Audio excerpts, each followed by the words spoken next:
The investigation into what caused that large train derailment in Kandiyohi County is just getting started. This morning, crews are still working to clean up that damage after 22 cars went off the rails early yesterday morning. And we know the stretch of roadway, the highway near the train track in Raymond, could be closed until at least tomorrow. The derailment is prompting new calls for more safety measures on our nation's railways. And there's a meeting scheduled this afternoon at the state capitol to discuss a bill addressing the response to these kinds of emergencies. The State Senator Rob Kupec is here. He's one of the authors of that bill, and he joins us this morning to talk about it. Thank you for being here this morning. Yeah, thanks for having me. So we're talking about this response right now, this cleanup. Tell us about your bill. It's focused mostly on that response. Right. It's focused more on what would happen if there was a train derailment, and also preparing for that ahead of time. A big part of the bill is making sure that leading up to, before anything happens, that emergency managers, railroad officials are meeting in a timely manner every couple of years, doing tabletop exercises,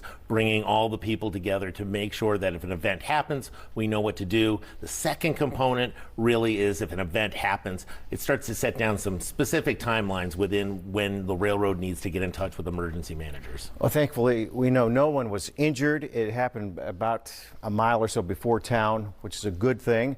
It's not a great thing that this happened, though. So what are the lessons we can take away from this? Yeah, I think, the one thing is we need to make sure we're prepared in all communities across the state of Minnesota. In my district, I live in Moorhead, and I have Detroit Lakes too. In both of those cities, the train tracks go right down through the middle of the town. It's the reason the town was founded, because of the railroads. But if something like this were to occur in our downtown setting, that could be potentially catastrophic. So we need to make sure that all players know what their role is should that happen, and so minimize any loss of life or loss of property.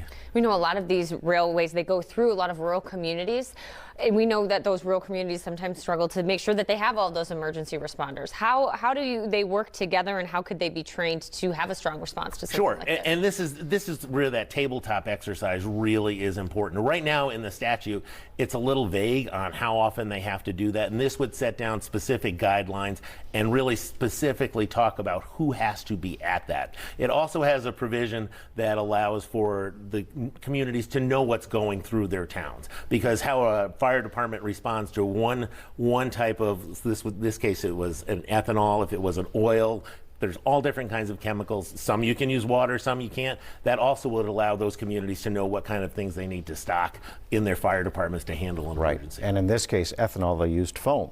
Right, exactly. So interesting. Well, thank you. Good luck with the bill. Thanks for stopping by and letting us know more. Thanks, absolutely. Yeah, and again, that's at 2 o'clock this afternoon in the Senate Transportation Committee. We'll be sure to watch for any updates.